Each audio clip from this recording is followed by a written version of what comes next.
So we all know what a secant line is, or I would assume that you don't. Do we know what a secant line is? What is it? So it crosses 2 points. It crosses 2 points on some curve.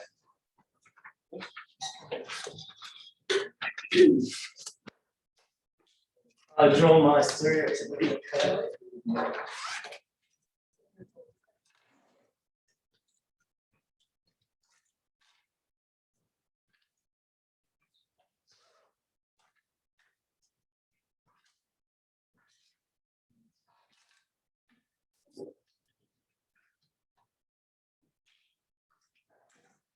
So we have x1, y1, which is 1 point, x2, y2, another point, and we want to know or understand the nature of this curve. Why is it important? If you take physics, or will be taking physics, you will see velocity, acceleration, all kinds of stuff that come into play. And not only that, you know, asteroids can hit the Earth and want to know its trajectory and velocity. Apparently something's going to hit in 169 years. But then I'll be dead and gone. So live life until then. Or before. So moving on. You've got to understand the trajectory of asteroids, planets, and whatnot. And if you look at the path, it's elliptical, right? The orbits are elliptical, circular, and at any given point, you have to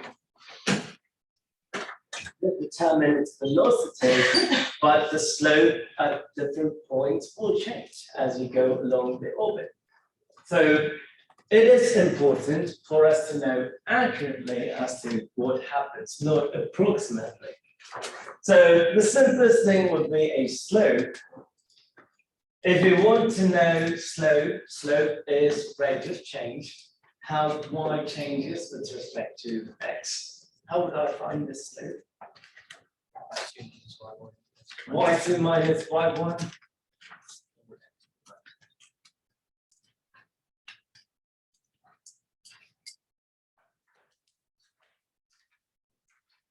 After this course, you should never use the phrase rise over run if someone asks you what a slope is. I hope you would give a better explanation. It is the rate of change on an interval of a function. So I have x1, x2, y1, y2, and we know how to come up with the slope.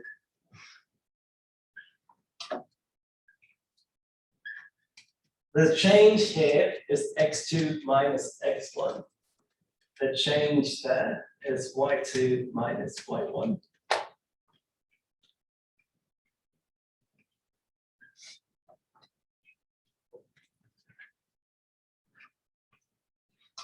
The delta simply means change. So the sign delta that we use indicates change. So when I write delta x, I'm specifying a change in x. Delta y, a change in y. So if I want to write the slope, which is the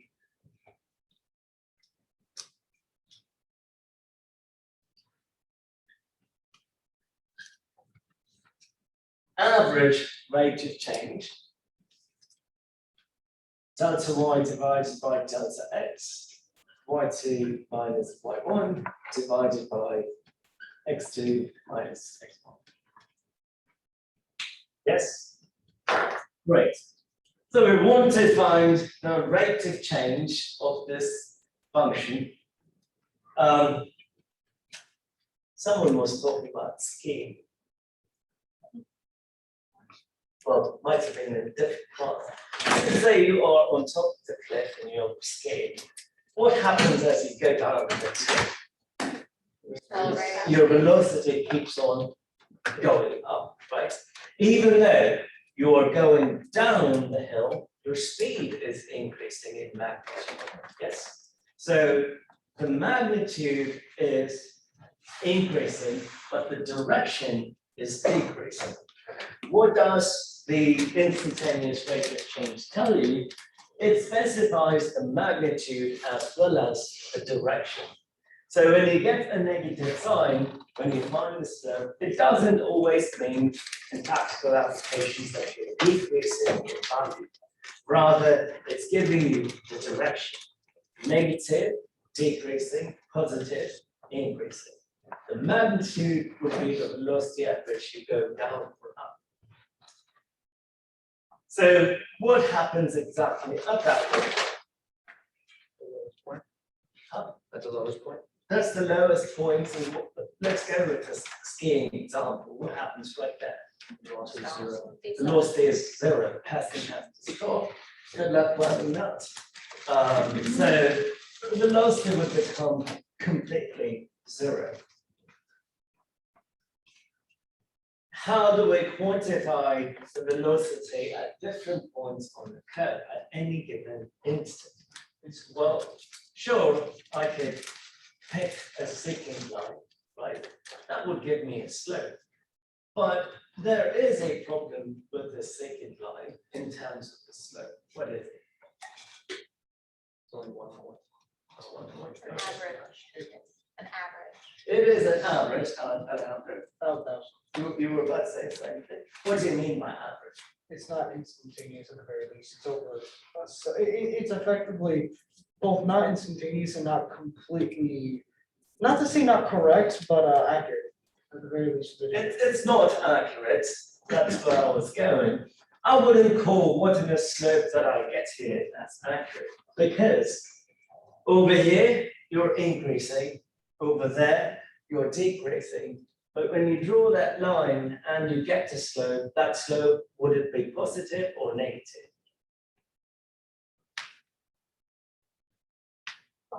Positive. So I'm going to end up saying the function is increasing on that interval, but in reality, it is not just increasing. It's going up and it's going down. So we want to know what happens exactly at an instant. So we start here and move this line little by little over here until it touches exactly 1 point on the curve. Which is where at the very least. Theoretically, you can try to draw that, but if you're a great artist, you can accomplish that. I certainly cannot, because there is that tiny interval where it touches many points. Right? I just can't accomplish that. But the theoretical aspect here is this line, as you move up, it's going to touch at exactly 1 point. So right at that 1 point, would you agree that the curve is increasing? Yes. I'm going to try really hard. No, it's not. Based upon the slope of that line, again, we'd use the DQ. The slope of that line, is it positive or negative? Negative. So the direction implies that it is decreasing, right? So how many points do I have right here? Infinitely many. So I could draw such lines at all of those infinite points. Don't try it, not going to happen, lose your mind. From a theoretical standpoint, you can have infinite points and infinite lines. So every single tangent line that I draw over here, it is going to be increasing, right? But it'll not be at the same angle, do you agree? So it's that way over here, but as it turns, here it's becoming more and more vertical, right? If it becomes vertical, then the slope is getting larger and larger, yes? So in magnitude, you are increasing the slope. As you go up, you're increasing in velocity. Does that make sense? Same argument here. The slope is there. As you go down that hill, So it comes this way and it will be decreasing in magnitude. You will get a negative sign. The negative sign simply indicates direction. Good. What happens right at that point? The velocity would be 0, and the line that has 0 slope is a horizontal line. Good. Okay. Great. Do we understand this concept? So we want to go from an average rate of change to an instantaneous rate of change. So how do we accomplish that? So let's say I want to know what happens exactly at the point x1. As of now, it is between x1 and x2. But I want to know the rate of change exactly at x1. Wouldn't we at the very least use the DQ equation that we have the differential? Where you know you don't have x plus h minus f of x over h. You would use the difference quotient. But with respect to this, No, of course. It's just inside of your homework at the very least previously, I believe inside of the book exactly, I'm sorry. It said that the DQ is usually the slope of the tangent to the line. yes. But my question is, how would we change this formula so that I get the rate of change at an instant? Pick a point extremely close to x1, right? So, or pick a point extremely close to x2. I like to go toward the positive direction. So, extremely close to x2 would mean right here, right? So, I've got to keep on moving this point closer and closer and closer to x2. And if I did that, I'm going to get an instantaneous rate of change. Correct. We have seen this concept of getting closer and closer and closer. What is that word? Huh? Limit, right? So I want to take the limit. As x1 gets closer and closer and closer, what is happening to delta x? Closer to x2. Is it getting closer to the value of x2? True. It's getting smaller? What is happening to delta x? Smaller. It gets smaller and smaller and smaller. So theoretically, as I get very close to x2, delta x must approach 0. Good.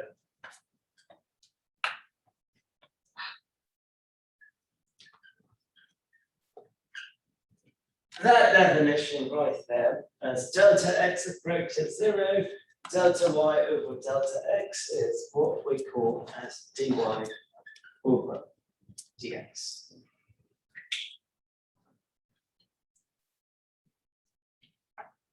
That stands for the derivative of y with respect to x.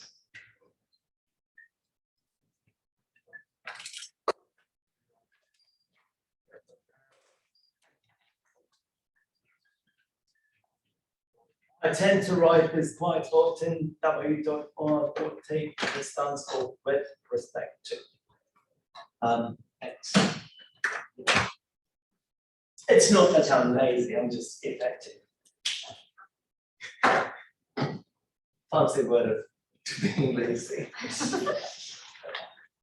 So, just making sure that D at the very least, that's saying delta, that's not saying derivative of y over derivative of that. Oh, my fault. What I was saying was at the very least, your dy and dx is referring to delta y, delta x, not derivative of y over derivative of x. Right, so why do we change it to d instead of delta? It's because we are making delta x to be very, very small. So the moment I use this notation, I am stating that I'm looking at one single point. Good. So that value is the instantaneous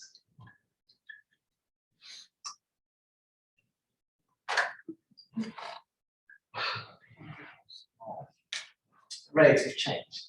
So we went through limits and stuff to get to this point. And after you get to derivatives, unless you become a mathematician, statistician, physicist, one of those heavily mathematical fields, you're not going to use limits again. That's the honest truth. But the point why we did that is to understand this process. Well, how does the difference quotient come into play? Whatever I did here is the difference quotient. You just can't see it yet. I'm going to start.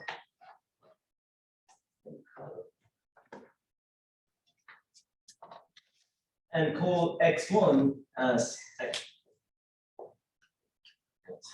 It's a brand new pen.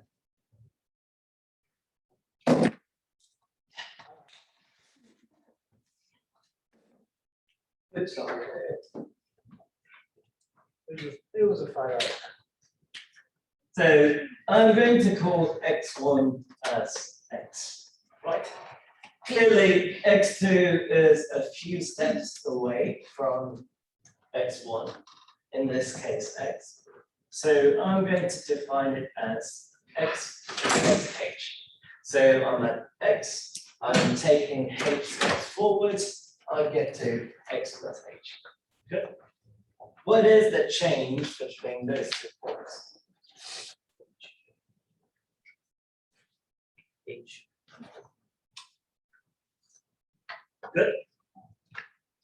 Right. So y is equal to f of x. So y2 would be f of x plus h. Yes. So f of x plus h. y1 is f of x. F of x. Good. If I want to write the change in y, it simply is f of x plus h minus f of x. So I'm going to go back here, let's see, rewrite delta y over delta x. F of x plus h minus f of x. We already know that h is the change in x, delta x is h. So the denominator would become h. Good. To get the instantaneous rate of change, what did I do to delta x? X plus h. Right.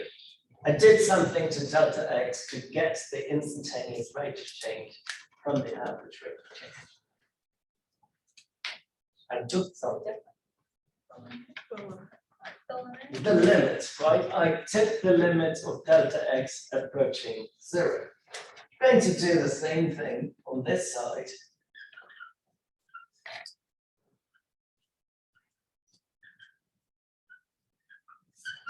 But when I go over to the other side, delta x is simply h. Yes.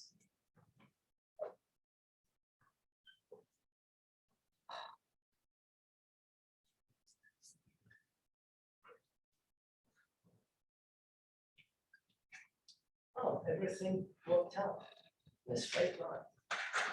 Didn't expect that.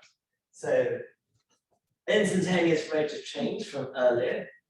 With this notation, it turns out that we have f of x plus h minus f of x divided by h, limit h approaches 0.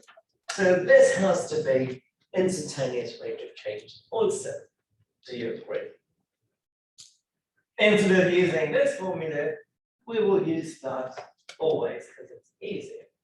And we have seen f of x plus h minus f of x divided by h before. What is that called?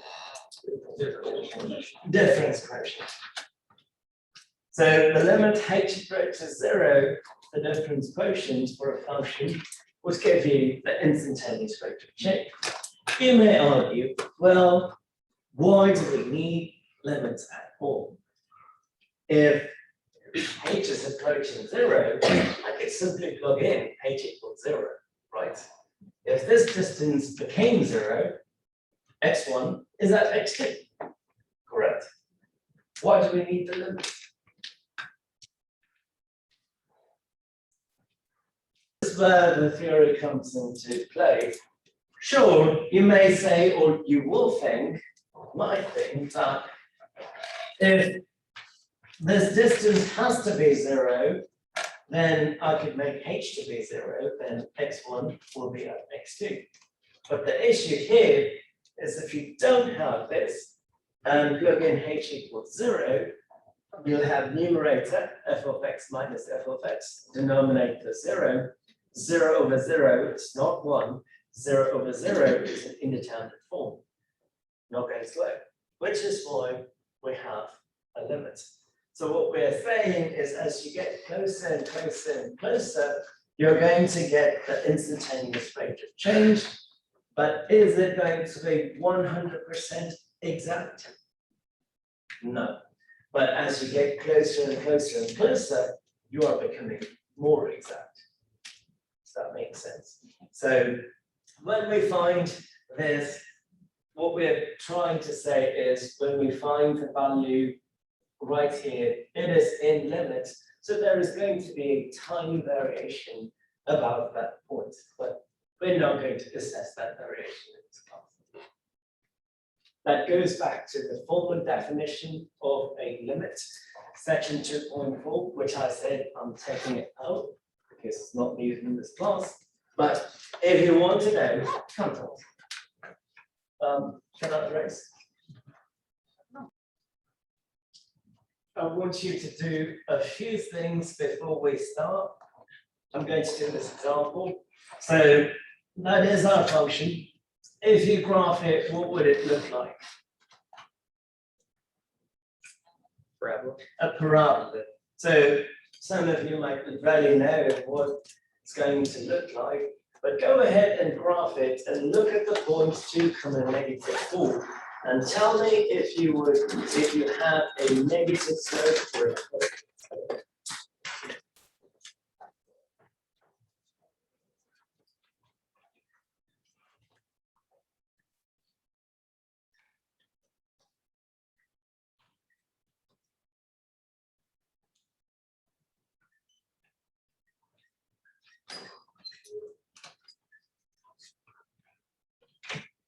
It is decreasing at 2, negative 4.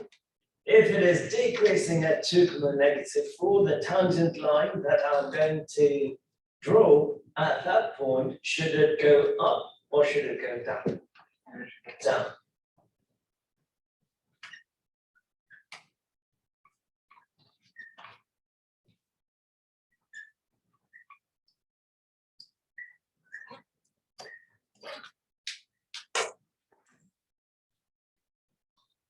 It's going down.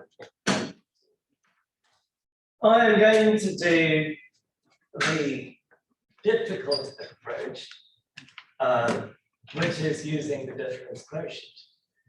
When we get to chapter 3, you will realize, well, we don't have to use the difference quotient. We could use the bundle properties and get the derivatives right away. And I'll show you why it will become complicated. Over here. Now, Yahira asked me, well, I took calculus in high school or 11th grade, and I took the derivative and I found the answer easily. Why should I do the difference quotient? I agree, why should you? This is going to be a complicated process. If it is complicated for a simple polynomial, if you go for a cubic polynomial, sine function, exponential function, this process that I'm about to do is going to get harder and harder and harder. So the reason why I'm doing this is building you up to that derivative. So several years from today, you're sitting in an engineering class or physics class, and they're talking about derivatives, and you've got no clue as to what it means. You know how to find the derivative, but you don't know what it means. Now that's a problem, right? Which is why I'm doing it the hard way, and eventually we will do it the easier way with the derivatives. It is coming in chapter 3. We will do a similar problem using derivatives then. As I went over to Yahira's notes, I saw this.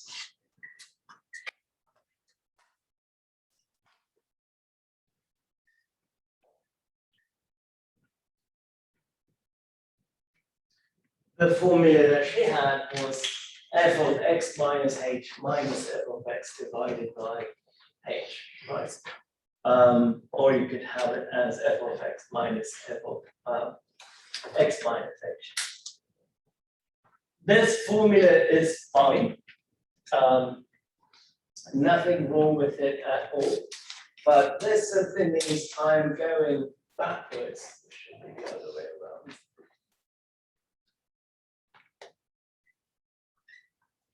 Instead of going in the positive direction, you're going a few steps in the negative direction. Regardless, the answer you get will be the same. So when you find the instantaneous rate of change as a point, that answer will be the same. I always like to move in the positive direction. So I go with f of x plus h minus f of x divided by h. And I believe that the book does the same thing. That said, we know how to find the difference quotient.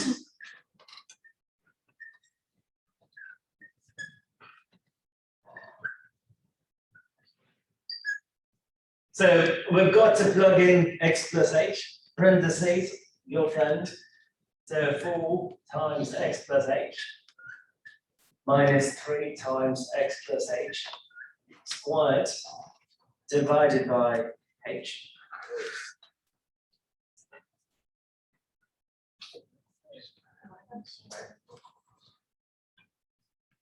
Minus. Let's see if you remember stuff from past. You know, only in learning should you think of the past. What happens to that term? It will get cancelled. If it doesn't get cancelled, what does it mean? So you did something wrong.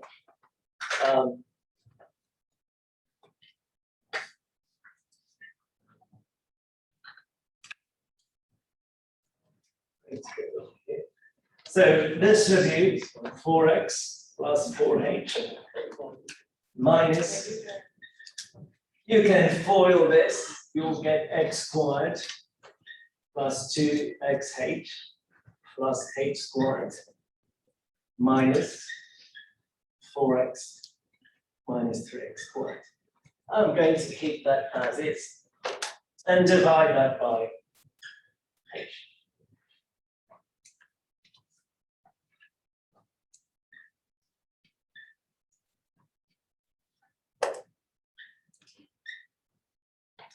Four x plus 4h, distribute the negative, negative 3x squared, negative 6xh, minus 3x squared.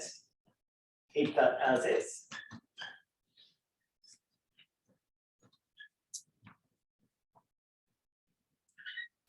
Divide by h. Good. I'm just going to move from there to here.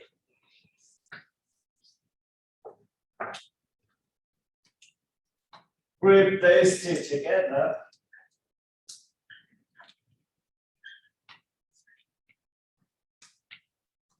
Four h minus 6xh minus 3h squared minus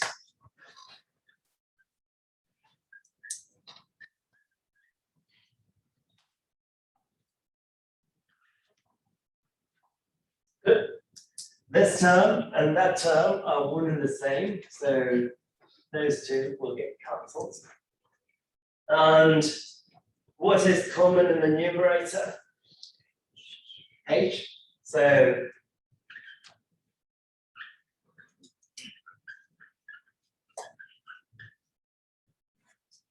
this is something we know from earlier in the semester, that the H must get cancelled. If it doesn't get cancelled, you did something wrong. So h is gone, I end up having 4 minus 6x minus 3h. Good. Are we done yet? No. We want to find the instantaneous rate of change. So what should we do? Take the limit h approaches 0.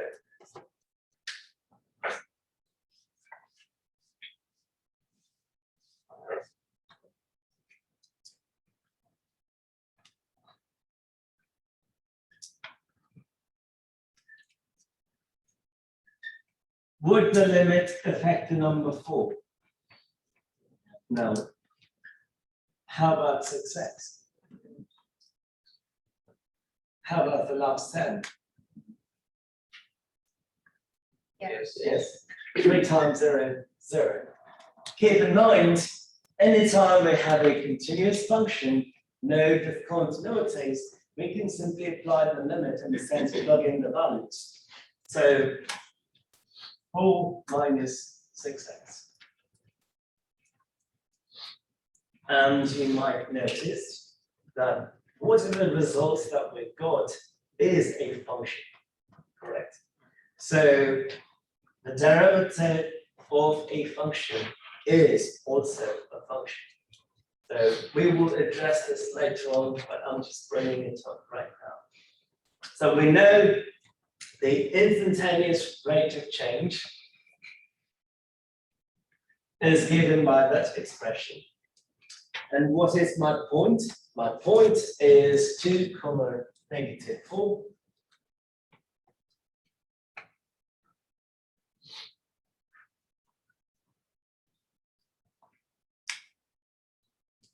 You just have to plug in the value of x, and 4 minus 6 times 2.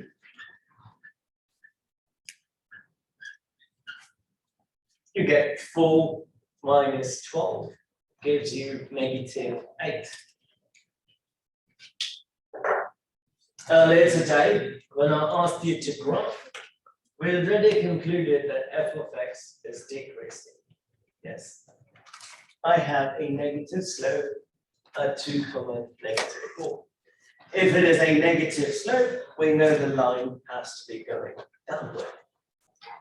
So things are working out for us. So that instantaneous rate of change is simply the slope of the tangent line at that point 2, negative 4.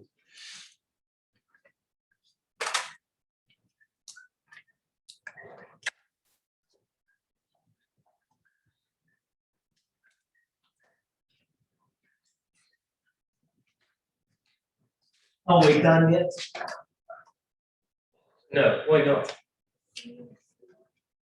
What do I need? Formula.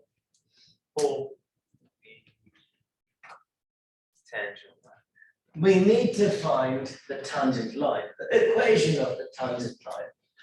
All we have done thus far is find the slope of the tangent line. I don't have the equation of the tangent line. Let's go back to algebra. Fun. How do you find the slope, excuse me, the equation of a line? You know, just very 2 points. At the very least, you need 2 points, or I'm trying to say it. a point and a slope. Do I have a point? Yes. Do I have a slope at that point? Yes. So I have a point, I have a slope.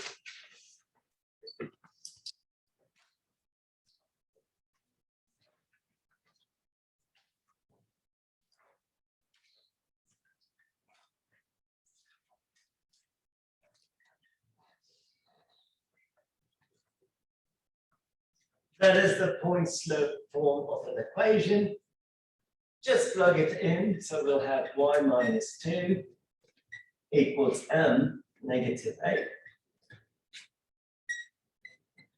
Excuse me, y minus 4 negative 8 multiplied by x minus 2, which would give us y plus 4 equals negative 8 times x minus 2.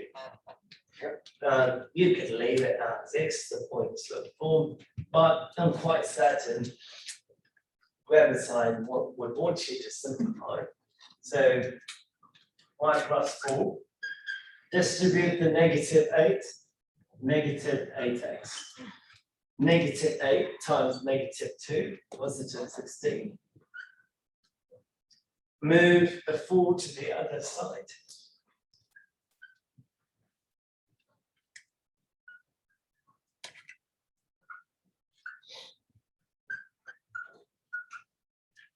We'll have y is equal to -8x plus 12. What is this form called? Slope intercept form. Good. Why do we call that slope intercept? Because there is a slope that's an intercept. That's easy. What is the y-intercept? 12. So if we want to find the equation of the tangent line at every single point on a curve, as I change the point, this equation is not going to change because all I have to do is change that, right? Yes. So as I go from 2, -4, I went over to 3, something else. All I have to do is plug in 3. I'll get another equation. I can keep on doing that. That's not a big deal at all. But the process of finding that difference quotient. Painful? Yes. Now this is simply for a second order polynomial. Imagine having sines, cosines, tangents, inverse tangents. That is going to be really painful, right? We don't want that. So put a star in this problem, and we will do the exact same problem when we get to chapter 3. And we'll see how easy this gets. Now, it is a parabola that's concave downward. There is an easier way to recognize it, even without graphing. And It's a negative.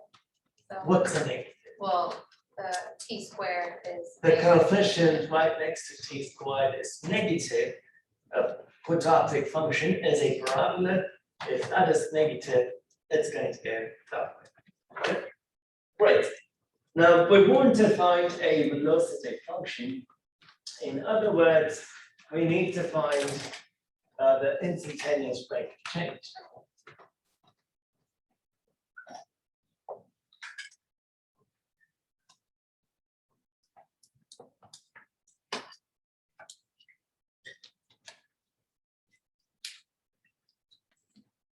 I have to use a notation for the instantaneous rate of change. What would I use? Think about what we did earlier. I had y, I had x, I wrote it as dy over dx. Because y changed with respect to x. Good. H over dt. How to enlighten us? Well, how did you get the h over dt? Oh, I replaced the y and x. He just replaced the y and x because the height is changing with respect to t. So h is y, t is x, so dh over dt. I'll be honest, I thought you were asking us to put in at the very least a form of, I thought you were trying to ask us to solve for derivatives for just variables. Oh, we're about to. No, okay, I know, it's just, then you started asking about the representation of it. Okay, so how do we find the instantaneous rate of change, or what do we need?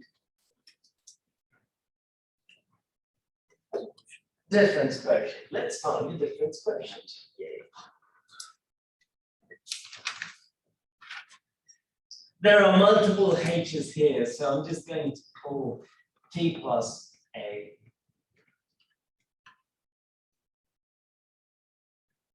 What should the denominator be? A. If you want to keep it as H, go ahead, but this is H, that's H, too many H's. So the answer has to be 10 minus 3.72t. Did it in my head, but I cheated because I know there are this. I didn't do this part at all. But as I went around, people make mistakes in algebra. So first plug in t plus a minus 1.86t squared, which would be t plus a squared minus 10t minus 1.86t squared. We don't have to distribute that sign. Keep it as is to minimize problems because it is going to be a calculator divided by 8, which would be 10t plus 10a minus 1.86 t squared plus 2at plus a squared. Keep it as is minus 10t minus 1.86 t squared divided by 8. Good. This should be 10t plus 10a minus 1.86t squared. This is the part where most of you made a mistake. Negative 1.86 times 2 is negative 3.72.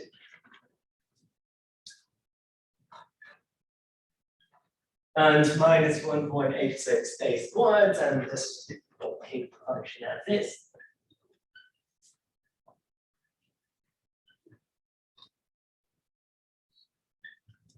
So 10 minus 1.86 t squared is the original function. Subtract the original function, they go away. You are left with 10a. You can use h and x if you want. What do I have in common? A. Does a go away? Yes. So 10 minus, when I say 8, does it go away? 8 in the denominator. 7 to t minus 1.86. What should we do to the difference quotient to get the instantaneous rate of change? Take the limit a approaching 0. So if you took the limit,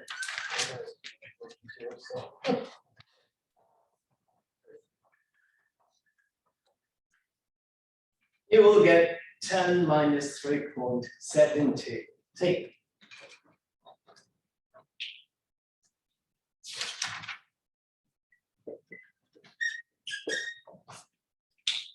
Let's test your skills in physics. Rate of change in height with respect to time at any given time will be,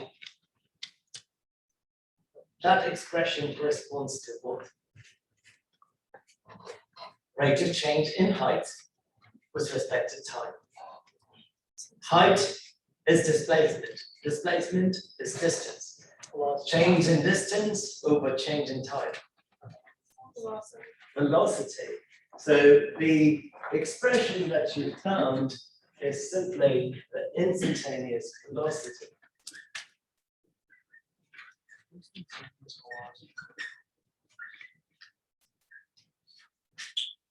Years from today, if you are in the sciences and someone asks you, why do we call it instantaneous velocity? You should remember, or at least I hope you remember. Good.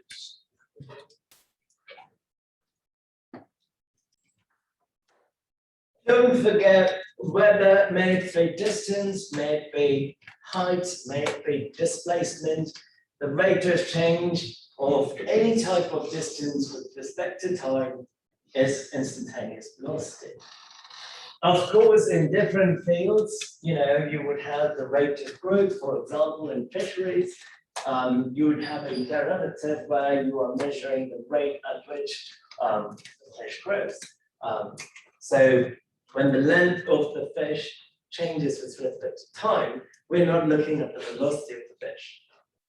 Does that make sense?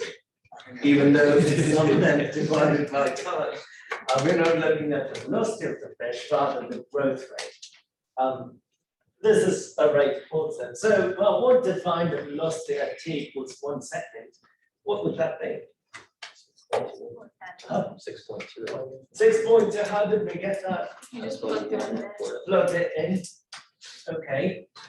So 10 minus 3.72 times 1, I get 6.28 meters per second.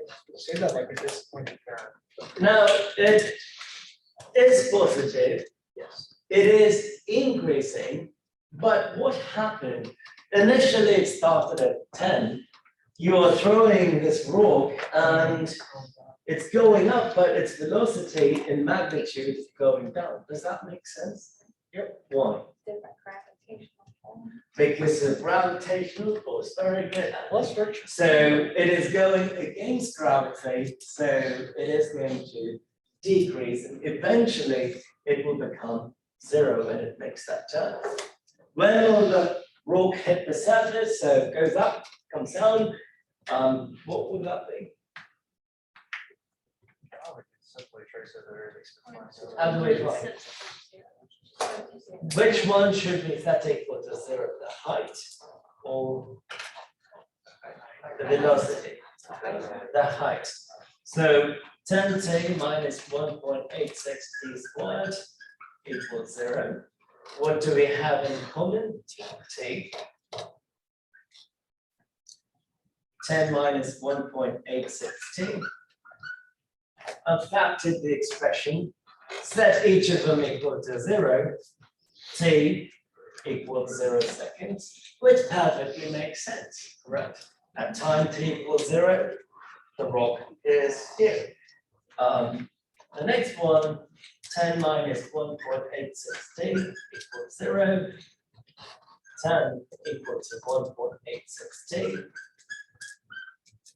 which would mean t is 10 divided by 1.86, which is 5.6. 5.4. One more decimal. Oh, well, 5.37. Reset. Seconds. Yes, Couldn't you just use the zero function in the calculator for graph? you can. Okay, just want to. Yeah, you can. You can use the calculator. Jonathan, right? Yeah, you can use the calculator to do this. I'm just gonna. So, what is the velocity when it does? James? Negative 9.999 meters squared. Negative 9.999. Well, how did you get that? You plug in the time that it hits the ground into your velocity equation. So you take the time, plug it in the velocity equation, instantaneous velocity.